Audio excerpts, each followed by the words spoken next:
Àqueles que estão a acompanhar a temporada de agora, Kakushigotou é uma das obras comentadas momentaneamente por aqueles que acompanham a temporada em si. E nos episódios houve uma alegação que os colegas do Nick, no seu fórum respectivo, tiveram um burbúrio a mais do que apenas um comentário sobre a qualidade do episódio. Foi sobre uma alegação em si. A alegação do nosso protagonista de que obras incompletas não podem ser obras-primas. E ele trouxe a nós aqui a oportunidade de discutirmos sobre essa alegação, se nós devemos concordar com ela ou não. E então, obviamente, estaria aqui com Nick E aí, pessoal, o Nick aqui. e o Overkilled Red de praxe. Opa aí, gente, tudo bem? E agora, acompanhe-nos sobre esta discussão minuciosa. 淡い感情あなたの声あなたの髪もしも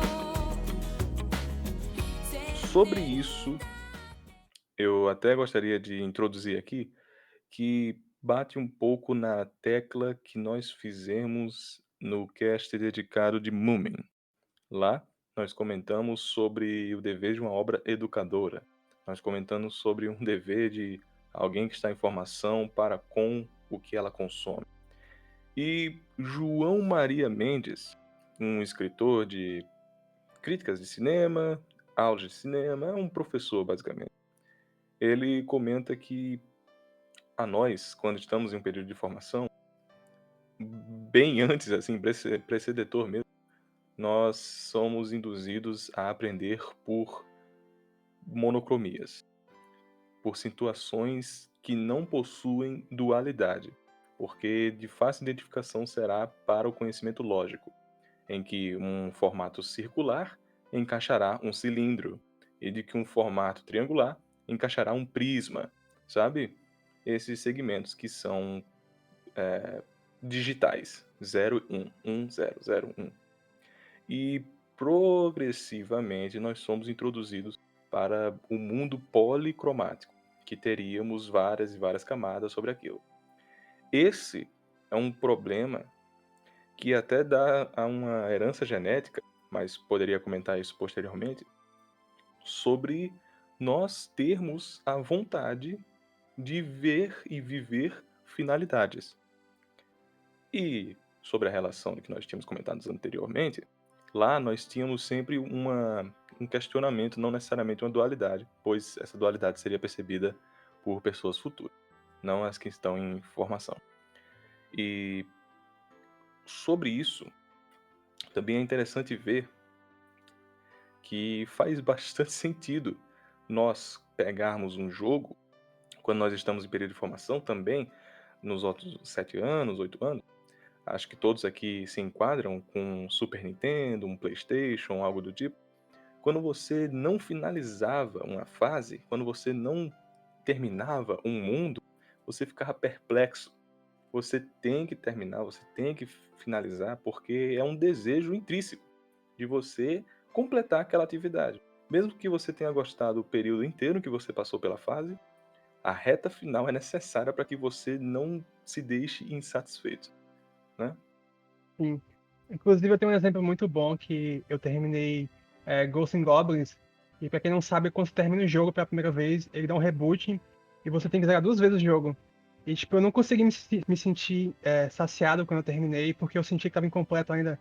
Mesmo que em tese eu tivesse terminado, mas como o jogo ele funcionava dessa forma, que você tem que terminar duas vezes, só foi me sentir saciado quando eu terminei as duas vezes. Então, é meio complicado isso, né? Eu acho que isso também é um pouco da parte de como no Ocidente nós contamos normalmente histórias. Que normalmente é uma coisa mais centrada em plot e como ele vai em seguida para um plot seguinte e seguinte, e como isso tudo se junta e completa uma história de fato. Enquanto no Oriente eu sinto que é mais uma coisa sobre construir pequenos momentos que sejam, sei lá, de alguma forma ele se vale por ele mesmo, em vez de ser um grande momento que vai construindo. Eu diria que não, pois eu conheço uma das cantigas da Arábia Saudita, pelo que eu me lembre, lá do Oriente Médio, para ser um pouco mais xenofóbico, para ser um pouco mais agregador, em que existe a história de um homem que ele matava todas as concubinas que ele tinha ao término de uma noite, e depois de assassinar todas as mulheres da região, faltou apenas a do seu enteado, a daquele que seria do seu braço direito. E a menina aceitou ir com ele, mas no período em que as noites de núpcias tinham o seu raiar, ela o contava uma história, porém ela não a finalizava, fazendo com que o rei, ou o sheik, no caso, estou apenas localizando para cá, não a assassinasse, não a finalizasse, porque ele queria a ânsia, né? Ele tinha o desejo de continuar a escutar a história dela. E ela passou inúmeros anos contando várias histórias sem a finalidade, sem o encerrar, porque a ele a curiosidade era muito mais importante do que acabar com ela. Eu acredito que isso seja uma finalidade, ó, engraçado. Acredito que isso seja uma característica que está a nós em maneira inerente. Uma situacional que nós iremos encontrar em denisovanos, neandertais e deveras outros, porque é uma situacional que também nos ajuda a evoluir em hereditário. Como eu ia comentar posteriormente, a questão da memória genética, é muito importante nós termos esse elo, porque nós finalizávamos coisas. Imagina se nós estávamos prestes a caçar algo e nós pegássemos uma linha, um graveto elástico, um graveto mais volátil não, flexível, desculpa. E no momento em que você faz a linha que conecta as duas extremidades do mais flexível, você esquece. Você esquece seu arco e sua flecha e vai embora, sabe? Não, isso não deveria acontecer. Você tem que finalizar o que você estava querendo. Se você está com frio, começa a reunir vários galhos para tacar fogo nele e você esquece de tacar o fogo. Aqueles que não fizeram isso, morreram. E os que fizeram, o que tiveram finalidades no que eles estavam querendo, passaram-se a se aglomerar mais, passaram a ter as suas proles, enfim. É uma consequência que eu acredito que seja um convívio que depois foi passado para situacional de estudo, situacional de convivência, de expertise e o caramba, né? Não à toa que eu já fiz aquele paralelo com a nossa etapa de formação, porque nossos pais aqui, eu acredito que vocês não sejam excludentes disso, dissidentes dessa situação, eles nos deram a oportunidade de jogar, videogame que for, e nós tínhamos a satisfação de finalizar o jogo, de sempre começar o jogo de novo, ou enfim, era uma atividade que nós tínhamos interesse sempre de apresentar, né? Eu não sei se vocês jogaram muito Bomba Pet, por exemplo, mas o Bomba Pet foi uma obra ó, caramba, dá até um respeito a mais para o que aquele jogo falsete seja, mas foi uma obra que eu, sinceramente, quase gaseava a aula porque eu precisava acabar com o Grêmio. Eu precisava acabar com o Cruzeiro. Eu tinha o desejo de ir até o final do campeonato, porque ali eu iria realizar o quê? Todo dia eu jogava a mesma coisa? Não tem um motivo real para isso. Mas eu estava chafurdado na teleologia. Posso ir um pouco adiante disso, mas será breve. Teleologia, para quem tiver interesse, é a ciência, o estudo, enfim, que diz que tudo tem uma finalidade. Tudo há de ser início, meio e fim. E, bem, os costumes levaram a ele. Mas não necessariamente isso se aplicaria à arte. E o que vocês acham disso? Minha relação com isso sempre foi muito essa de finalizar algo, sabe? Porque no caso de videogame, a ideia do videogame eu acho que é a ideia de uma conquista, né? De você estar imerso no mundo em que você tem um objetivo e daí quando você conclui esse objetivo, você se sente muito gratificado.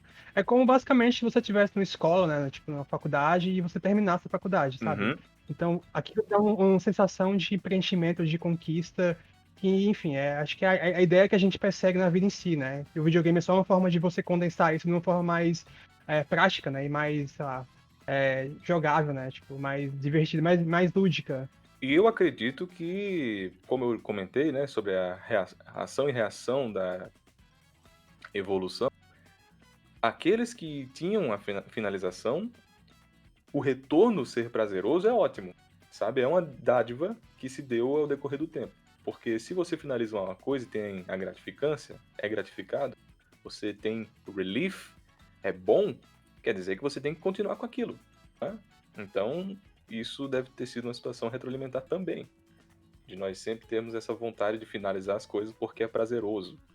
E uma memória genética, digamos assim. Uma situação etnolinguística, claro, etnocultural também, né? Digamos assim. Como o Nick comentou, que não necessariamente como nós nos enquadramos nesse hemisfério será igual ao outro, mas eu acredito que seja, assim, uma situação que encontremos em quase todas as classificações de hominídeos. Mas sobre a arte, eu acredito que todos aqui concordam que a arte moderna, ela tem um modelo bem mais desconstrutivo do que a clássica, né? Ela tenta sempre dar uma identidade maior do que foi estruturado anteriormente.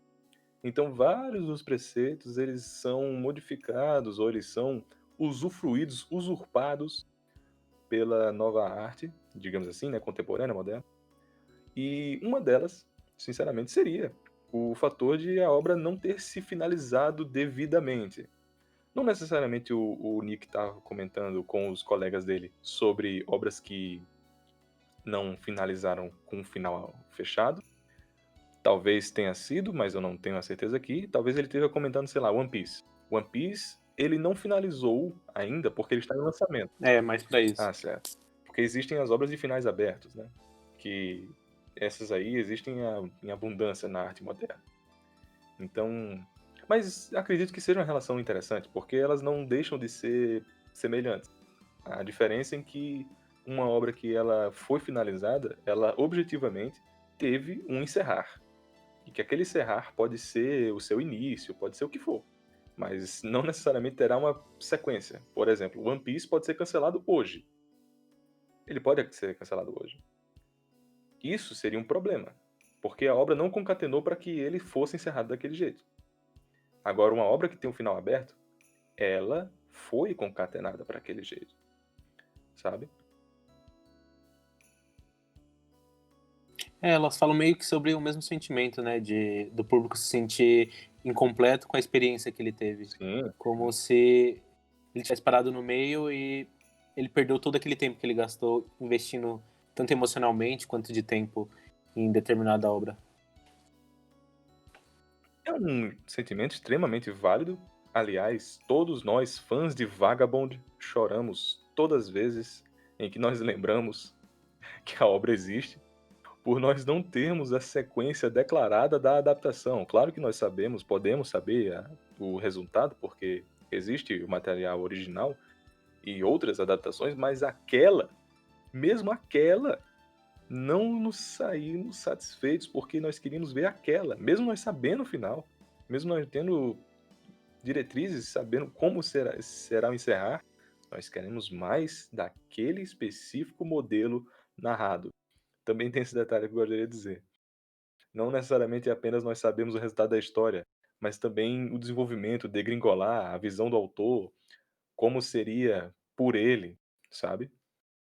É porque às vezes você também, a obra ela já chegou no ponto onde ela queria chegar e ela, mesmo que ela termine naquele ponto onde ela já falou tematicamente tudo que ela tinha para falar, você ainda sente falta se ela não tem de fato uma conclusão, né? Não tem uma continuação que, beleza, é aqui que terminou a obra e é isso. Até obras episódicas tem isso, né? É. Diga, Wolf. Se a gente pegar o One Piece, por exemplo, ele é bem estruturado de uma forma que cada arco impactante, como a Alabasta, Skypiea, ela tem um final catártico. Ela tem um final que parece que concatenou tudo para aquele final ali. E o que vier depois é meio que um extra, né? Tipo, você pode meio que delimitar o final. Só que no caso de One Piece, eu acho que tem a questão de que existe uma construção do mundo que muitas respostas, muitos mistérios ainda estão no ar, né? Sim, Então, sim. eu acho que não teria como você dizer, One Piece acaba nesse ponto, porque tudo que está sendo construído ainda está em andamento, né? Então eu acho que diferente de um épico, porque livros épicos geralmente são livros que não têm final assim planejado, né? De certa forma, são livros que o autor planeja fazer até morrer. E daí, onde é que você vai delimitar o final? Eu acho que é como se fosse a vida, sabe? Tipo, a vida continua e você meio que delimita onde vai ser o final. One Piece seria um caso bem contrário ao de Hinotori, por exemplo. Que eu ia comentar que obras episódicas, até nelas nós possuímos algum encerrar, algum fechamento, né? Lupin às vezes apela para isso, Lupin parte 5 principalmente, mas Hinotori, o exemplo que eu dei, Hinotori é uma obra que se fecha nos volumes consequentes, nos volumes contundentes, e não teve um final, por causa da morte, do óbito do Osamu Tezuka. Mas é satisfeito. Nós temos um discernimento que já foi concluído várias vezes, não só por ser uma obra episódica, mas porque justamente ele não teve esse mundo construído por trás que precisava de resposta. As respostas eram mais filosóficas, eram mais teosóficas, eram mais adversas, assim, eram coisas que eram mais uma mensagem do que realmente uma concatenação narrativa. Eles tinham entrelaçamentos, aliás, Inotori é incrível, meu segundo, terceiro, né, 2.5 mangá favorito. E ao contrário de One Piece, como eu já comentei, One Piece, outra obra também que está em lançamento, que precisa dar maiores detalhes para o mundo. Outra obra, não lembro agora de cabeça. É que, não é uma obra que terminou, mas quando você tava falando de Hinotori, eu lembrei de que eu tô lendo ainda Lobo Solitário, e meio que eu tenho essa sensação de que, mesmo que eu, sei lá, de repente não consiga terminar, eu sinto realmente que se ela terminasse ali, tava bom, porque ela já falou, de certa forma, é aquilo que eu tava meio que falando no começo, sobre como o Oriente ele tem meio uma coisa sobre criar momentos transcendentais, diferente do Oriente que ele tem meio uma coisa de plot, que você tem que terminar a obra para se sentir completo. Isso Muito eu do acredito sentimento. que seja algo mais presente mesmo. Eu acredito que muitas obras, geralmente nipônicas e coreanas, elas possuem um fechamento nítido no seu episódio, digamos assim. Não um episódio de 24 minutos, eu digo no episódio de como aquela personagem apareceu, aquele coadjuvante apareceu, aí futuramente vem um próximo. Nesse período, nós temos uma filosofia que ela está sendo construída junto.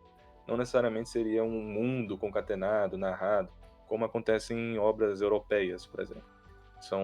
Que são bem mais fechadas nos seus livros e que geralmente, no período de agora, claro, também tem esse detalhe, não consumir as clássicas, mas que geralmente procuram um futuro livro para explicar ainda mais, e mais, e mais, e mais, e mais. Isso é um problema, aliás, que um amigo meu comentou, que eu não sei se vocês são chegados, mas as séries americanas possuem muito barriga. Barriga de apresentar um período enorme, uma temporada, que não é necessária, que não tem uma tenacidade, uma pungência tão forte e nítida para que nós realmente precisássemos dela. Ela tá ali mais para continuar certa personagem, e na verdade nós sabemos que é só para termos uma continuidade, não necessariamente uma continuidade de mensagem, de contemplação, de comunicação, sabe? Inclusive eu parei de ver série porque eu não sentia essa vontade de terminar e, sabe, eu não conseguia sentir que tinha um final planejado. Então isso me dava uma desconexão com a coisa, sabe, com a mídia. Aham. Então eu acabei largando. Isso é um pouco engraçado porque séries normalmente tem mais cliffhangers do que normalmente tem no Oriente, né? E é justamente para você criar esse senso de urgência, mas na verdade funciona meio que o contrário. Você não sente que o final tá pensado como o Over tá falando. Isso é bem preocupante mesmo. É porque é basicamente o formato em que o público decide, né? Como se fosse uma novela.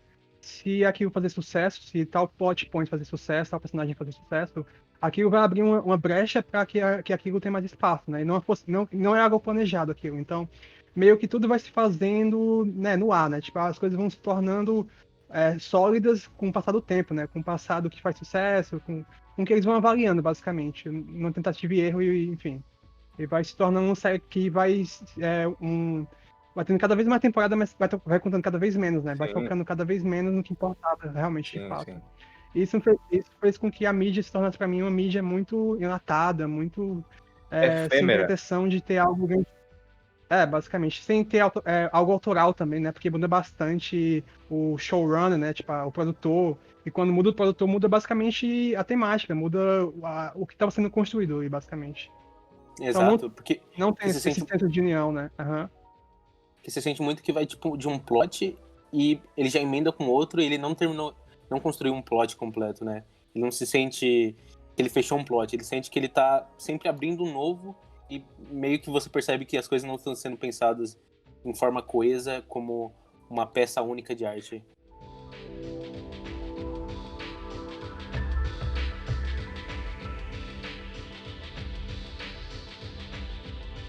E antes de perguntar a vocês uma questão que pode colocá-los entre quatro paredes, eu queria até dar um detalhe para quem está escutando. Final Fantasy. Sabe, é um ótimo exemplo para o que nós estamos comentando aqui, sobre ele ser fechado por si só. Nós estamos na sequência 15, quase 16, batendo na porta, e todos os jogos são independentes, em teoria, sabe? Eles são fechados, eles são concluídos. Agora, Assassin's Creed, depois de um período, perceptivelmente a obra está querendo trazer um world building por trás. COD também, para quem não sabe, COD tem uma história por trás, no modo zumbi principalmente. Eles sempre procuram alguma linear que faz-se sentido procurar por mais e mais e mais sobre aquela franquia, como vocês comentaram aqui. Mas agora tem uma teoria não, tem um caso, um espaço amostragem que eu quero como é que vocês vão se defender. HQs. HQs são fechadas unitariamente. A personagem, ela aparece em inúmeros volumes, mas esses inúmeros volumes são que nem Detetive Conan, fechados no seu próprio volume, não necessariamente vai invadir o próximo. Alguns invadem, mas o Superman tem quantas origens, meu Deus? Sabe? Inúmeras vezes em que ele foi recontado a mesma história, às vezes. Foi recontado inúmeros casos, o caramba. Como é que vocês defendem o fato da HQ? Então, no meu caso, eu nunca tive muito contato com HQ, porque eu não sentia que era um universo bem planejado. Eu sentia que justamente era a ideia de vários autores meio que se juntando num universo em que cada um inventa uma coisa e meio que nada se conversa bem, sabe? Tipo, tem um mundo em que tem fantasia, aí tem um universo cósmico, aí tem fantasmas, aí tem, sabe? Sim, Tudo sim. que foi planejado por um autor meio que está sendo usado no mesmo universo de outro autor, sabe? Então você não tem um planejamento que é bem estruturado e que o mundo faça sentido. Pra mim é mais como se fosse um playground, sabe? Uma fanfic coletiva, em que cada um coloca uma ideia e meio que nada se conversa bem, sabe? É tipo uma mistura que não se conversa bem. Então isso nunca foi muito apelativo pra mim, porque eu gosto de sentir que tem um universo bem pensado, bem coeso, sabe? Tipo, que faça sentido as coisas. Que, sabe, mesmo o universo fantástico tem suas regras, né? Tem uma linha de funcionalidade que faz com que você se sinta respeitado como leitor, né? Eu concordo com o Over muito no sentido quando você fala de mensais. Mas ao mesmo tempo, eu acho que também existe muito mais liberdade criativa quando você pensa nas visual. Nas. Como é que fala? Graphic novel? Nas Graphic graphic novel, novels. sim, Isso. Isso, quando você fala na graphic novel, porque você realmente pode dar para artistas e você constrói, independente do personagem, você pode pegar um Superman e realmente recriar ele a visão do autor, do novo autor. Então eu acho que, ao mesmo tempo que existe isso nas mensais, nas graphic novels, existe uma coisa mais de liberdade criativa, que eu vejo muito também em animes infantis, que existe maior esse tipo de permissão para um episódio ser uma coisa, um outro episódio pode ser completamente outra coisa. isso é uma verdade. Mas parabéns, vocês conseguiram extrair o que eu ia comentar sobre HQ. É que nós, obviamente, conhecemos as outras vertentes de HQ, porque graphic novel em si não é necessariamente DC, Vertigo, Marvel. Mas um dos maiores problemas é o que vocês mesmos já tinham comentado anteriormente. A questão da identidade, a questão de ter invasão de outros autores na mesma produção. E isso ocasionaria uma falta de simbiose na mensagem, né? Uma falta de harmonia no que eles querem comentar em si. Porque teria inúmeros apêndices. E imaginem vocês contar quantos apêndices tem na série de Batman, sabe? É enorme. Quantas pessoas já deram um dedo, já torceram ali para mudar, constipar, remodular, retornar, enfim, realmente seria essa a minha vertente contra muito do que se vê em HQ. Porém, HQ, como eu já comentei várias vezes, a nona arte é a minha preferida, então eu tenho inúmeras graphic novels que eu sou apaixonado. E quem tiver a oportunidade também de conhecer esse mundo mais fixo, os de volumes únicos, que não tem sequência, eu dou a oportunidade, porque é muito bom mesmo. E falando do modelo realmente agora de obras que realmente não acabaram, sabe? Não é aquela questão de final aberto. Nossa, eu não entendi nada de 2001, haha. Falando agora realmente de obras que estão inacabadas. Por exemplo, Glass no Kamen, sabem? Obras assim, nesse nível, que realmente não acabaram por algum motivo. Berserk, por exemplo. Eu, sinceramente, tenho nenhum problema com isso. Sobre a questão, o inquérito aqui, né, de ser uma obra-prima. Eu não tenho problema nenhum com isso. Porque eu consigo dividir em arcos. Geralmente, quando a obra é muito longa, ela tem arcos, sabe? Ela tem uma concatenação para os arcos em si também. Como o Over comentou, o One Piece ele é fechado dentro do que ele está trazendo no momento, só que esse ligamento também é interessante, também se dá por vencer. E eu me sinto satisfeito com isso. Eu me sinto satisfeito quando a obra se dá o trabalho de fazer além do seu arco. E não necessariamente terminado. Duas das obras que eu posso dar de exemplo aqui, e estão até nos meus favoritos, seria Kaiji e Ramabaki. Baki, The Grappler, no caso. São dois arcos, digamos assim, Kaiji 5 e Kaiji 3, que pra mim eu estou extremamente satisfeito com o que foi tratado ali, trazido ali, enfim. Não tem como eu esquecer que aquilo foi uma experiência de obra-prima. Mesmo que o final de Baki não seja exato, e principalmente o final de Kaiji 5 não seja exato. Aliás, o final de Kaiji 5 é até estranho, porque ele não termina nada mesmo. Nada. Vai direto pra Kaiji 6. Eu não tenho problema nenhum com isso.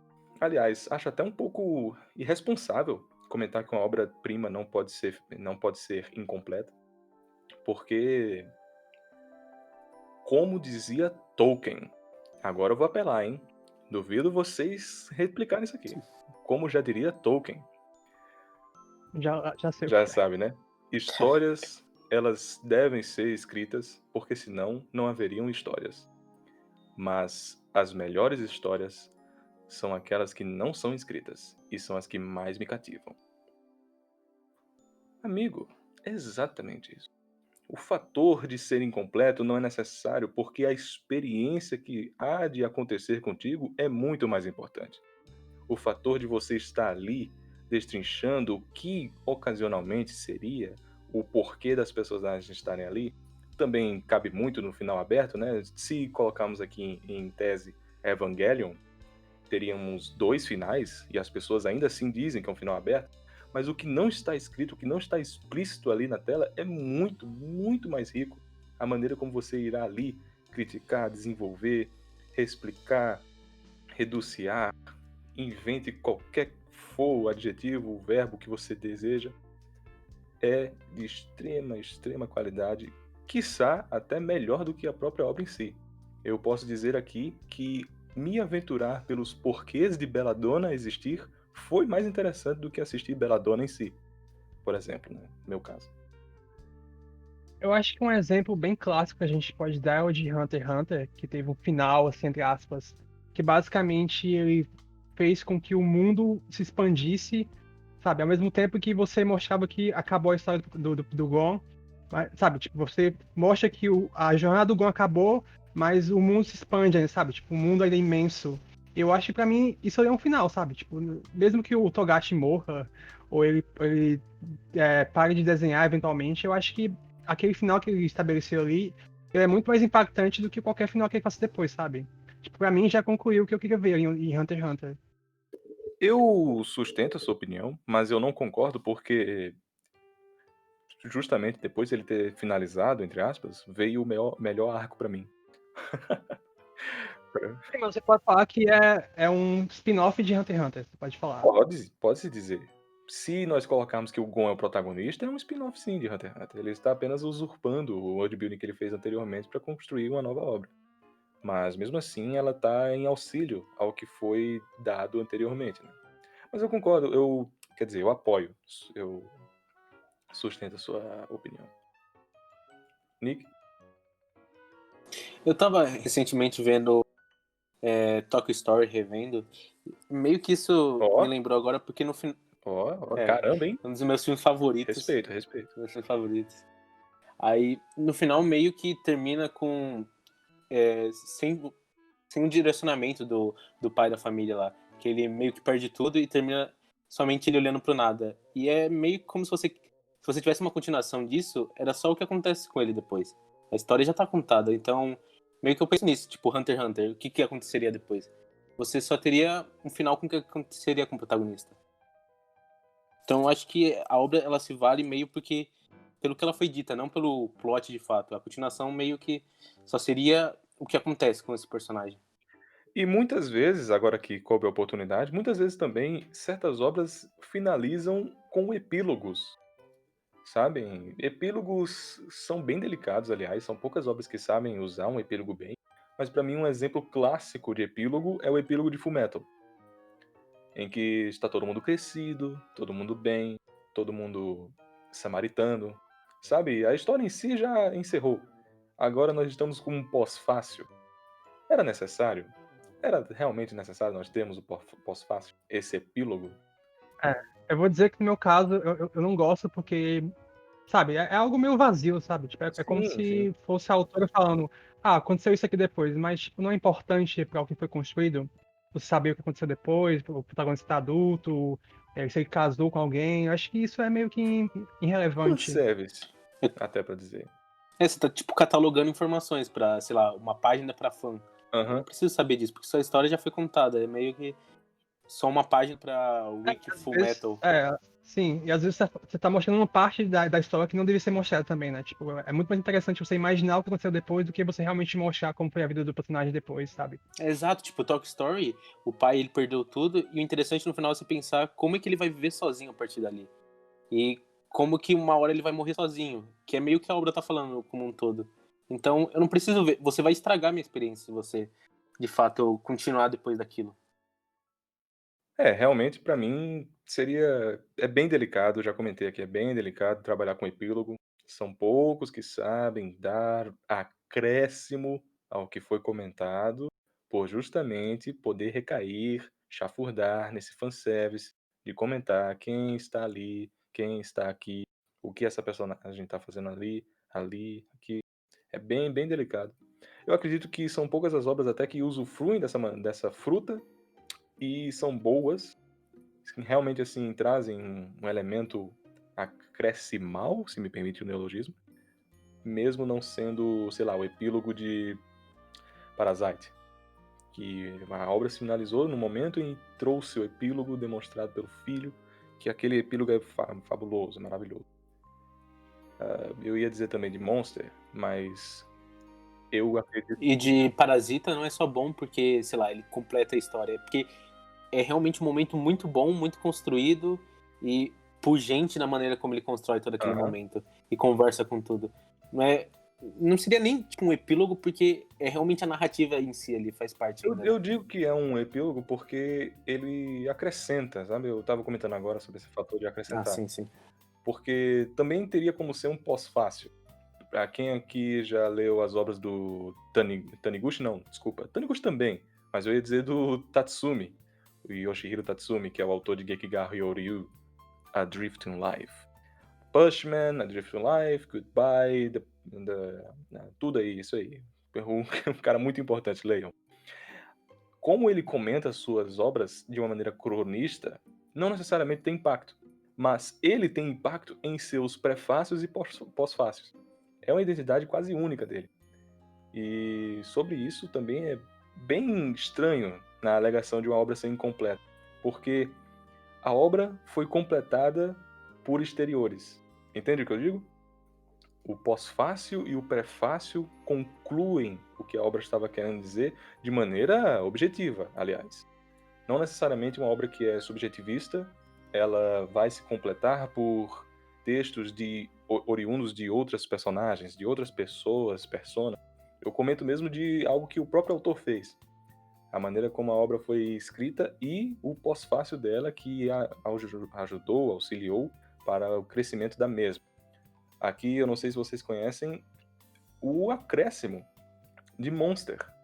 Quem aqui já folheou aquele jornal, né? O jornalista documentando o caso de Monster? Não. Bem não. O Urasawa fez um volume ali, respectivo, que documenta basicamente o que ocorreu em Monster. Ele fazendo aquilo, necessariamente não era algo tão importante assim, a história de Monster já se conclui perfeitamente, mas o que ele trouxe é interessante, é um acréscimo em pós-fácil, sabe? Mesmo uma obra que foi finalizada, ela ainda teve a oportunidade de se concluir mais ainda.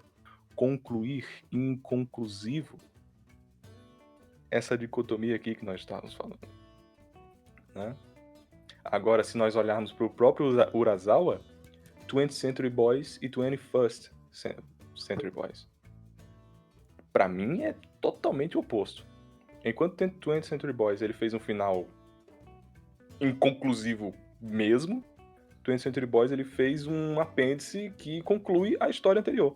Eu sinceramente não sei o motivo, não sei, ou o próprio Nick mesmo, eu não sei o motivo mesmo do Urasawa ter feito essa separação. Vocês sabem o porquê? Eu não sei, mas eu nem ia citar porque eu acho que isso é basicamente a continuação, né? Tipo, não tem como você ler 20th Century Boys sem ler a continuação, que é Sim. 21st Century Boys. Sim, é muito, muito dicotômico em questão de Monster e 20th Century Boys. Realmente o final de 20th Century Boys não é um final, sabe? É realmente um cliffhanger, como a gente tinha comentado. É inconclusivo e é estranho nós vemos o Urasawa tendo esse exemplo aqui. Pode ser só uma questão de mercado mesmo, de mudar a revista ou coisa do tipo. Simplesmente porque ele quis fazer assim, sabe? Tipo, dar uma estética diferente pro título e tal. Aham. Eu não acho que tenha muito uma questão aí de, vou terminar aqui e talvez eu lance a continuação e para concluir. Eu acho que deixou em aberto porque ele pensava em concluir mesmo. Sim. Não é que essa questão do final que o autor delimita, né? Tipo, quando ele constrói a narrativa, mas ele percebe que um final, em um determinado ponto, vai ser o ápice da narrativa, então ele decide terminar aquilo naquele ponto. E, sabe, a narrativa meio que ganha com isso porque é o ápice. Não tem, você pode fazer mais coisa depois. A construção do mundo pede que você faça mais coisa depois, mas você decidiu terminar no ápice. E isso é muito mais impactante do que você realmente ter um final digno, sabe? Um final que seja coerente com o que você construiu. Mas ao mesmo tempo é mais impactante, sabe? Isso é meio que contraditório, mas eu acho que no caso de Slamdunk funcionou muito bem isso, porque tanto em questão de narrativa quanto em vendas foi o ápice. Ele conseguiu fechar o mangá, na época foi o mangá que mais vendeu em questão de volume. Ao mesmo tempo, foi uma narrativa que fechou de uma forma tão tematicamente interessante e impactante que eu acho que não faz mais sentido você continuar depois. E muita gente acha que Slamdunk foi cancelado por causa disso, né? Porque apresentou um personagem novo que não teve nenhuma função depois na narrativa e tal. É interessante esse ponto, eu não tinha pensado em Slamdunk. Realmente, além de tudo que você comentou, tinha pressão editorial também, né? Quanto a Jump estava pagando, colocando dinheiro vivo na mesa dele, pedindo para que ele continuasse. E ele realmente não. Ele fez uma escolha muito digna, eu acho que vai contra tudo que a Jump é hoje em dia, né? Sim, com certeza. E é bem... Eu nunca tinha parado para pensar sobre... Na verdade, eu já tinha parado para pensar, né? A honra de Takehiko ser um homem tão honroso ao ponto de encerrar Slamdunk em seu ápice. Mas eu não tinha relacionado sobre essa questão de ser inconclusivo. Porque, na verdade, a ascensão da obra foi o seu encerrar porque ela já deu todo o proveito que ela lhe daria. Né? Interessante pensar por isso. Sim. Eu também tive um caso parecido com Crônicas de Gelo e Fogo, que é a base de Game of Thrones, quando eu li A Tormenta, que é o terceiro livro. E pra mim aquilo foi o ápice da narrativa, sabe? Tipo, mesmo que tivesse vários arcos que tivessem andamento ainda, que mesmo que a narrativa tivesse alguns fechamentos ali, não teria como você ser satisfatório na forma como você fecha a narrativa nesse livro. Mas eu senti que depois daquilo não tinha mais sabe, não teria como você esperar aquilo. Daí quando eu li depois o quarto e o quinto, eu senti meio que um vazio, sabe? Tipo, eu acho que ele não conseguiu chegar, ele não vai conseguir mais chegar naquele ponto que chegou na Tormenta. Então pra mim não tem mais sentido continuar lendo, sabe? Aham. Eu acredito que, na minha visão, algo inconclusivo É quando a obra em si não dá destaque a ela. Quando a obra não tem pungência o suficiente para comentar o que ela estabeleceu. Você vê, percebe, é nítido, certos tropes, certas situacionais que são aproveitáveis, né, que são desabrocháveis, que têm a oportunidade de serem comentadas. Mas a obra diz não. A obra diz não ou por limite ou por realmente desassistir. O comentário que eu tinha dado uma vez para um colega sobre pungência, de que podem identificar inúmeras coisas que acontecem numa obra de comédia, mas se a obra de comédia ela não explora, ela pode simplesmente deixar de ser uma comédia crítica, né, uma comédia satírica, e virar mais do que ela comenta. Virar o erro, virar o sob a visão de que ela está criticando dentro dela mesma. No caso de Gintama, Nozaki-kan também, que é uma crítica de shoujo, e meio que vira um shoujo Vira um também. shoujo também, aham. Gintama não, porque aí eu não quero entrar nesse detalhe, é muito amor no meu coração, não vou me estender sobre ele. Mas, e você, Nick? Mas Gintama ocupa mais o mercado do que o autor em si, né? Porque, enfim, é uma obra que foi muito mais do que devia ir, né? Em questão de número e tal, Isso é verdade. de volumes e tal. Isso é verdade. Nick? Esse é um problema realmente que eu sinto em muitas obras sobre essa indulgência, que eu sinto um pouco no Ikuhara, nas obras dele, que ele tem algumas coisas pra dizer, mas ele não sabe o que ele quer dizer com aquilo. Ele não sabe, por exemplo, em Sarazamai, eu sinto meio isso, que ele tem alguns problemas com os personagens, mas ele não tem as respostas pra isso. Que acontece bastante. É uma coisa que eu tinha muito medo no Ino Asano, quando eu comecei a ler Pum Pum, que eu sentia que ele não tinha realmente as respostas pra isso, do tamanho da ambição que ele tava contando as histórias dele. Que depois eu sinto que ele chegou em algum lugar. Depois você sentiu que foi refutado, né? Ainda bem, Tomei um soco dele. ainda bem que fora. No caso do Ikuhara, eu sinto que é mais importante você achar um sentido do que você buscar o sentido que o autor querendo impor. Eu sinto muito isso com os filmes do... Nossa, esqueci o nome, do David Lynch, Ó, com os livros do Murakami também, que ele faz a mesma coisa, ele dá uns mistérios que é tipo uma resposta muito maior que a vida, né? Uma resposta que você não tem como você dar uma pergunta que você não tem como dar uma resposta digna, mas ao mesmo tempo é interessante você tentar fazer aquilo, você montar aquilo do seu jeito, sabe? Você achar uma resposta que seja, que te acrescente algo, sabe? Que sim, você consiga se sentir satisfeito com a resposta que você sim, acha. E eu acho que isso é importante, né? porque não à Quando você faz... toa uma obra, desculpem a grosseria, porque não à toa uma obra não deixa de ser uma comunicação, né?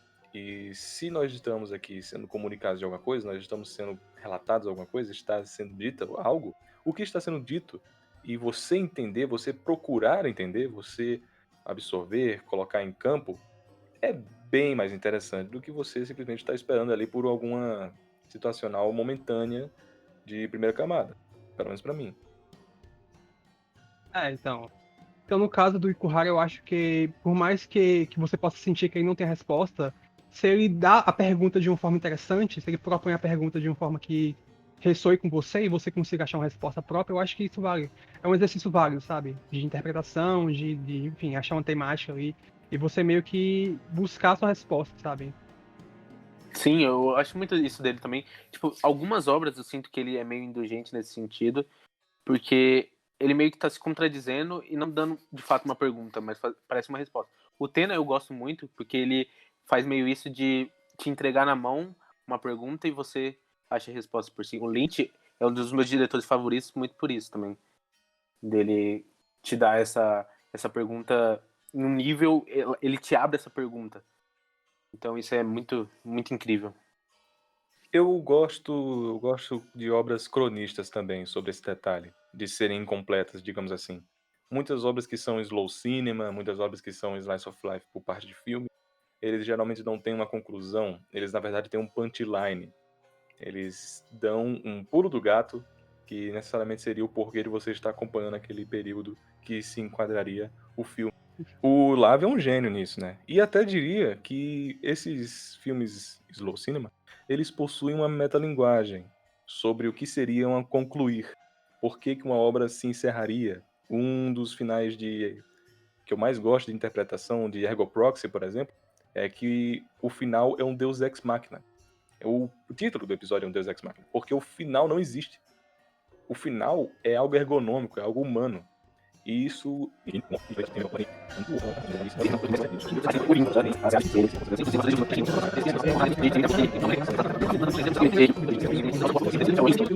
dá margem para a metalinguagem do que realmente seria um final daquilo que você está consumindo.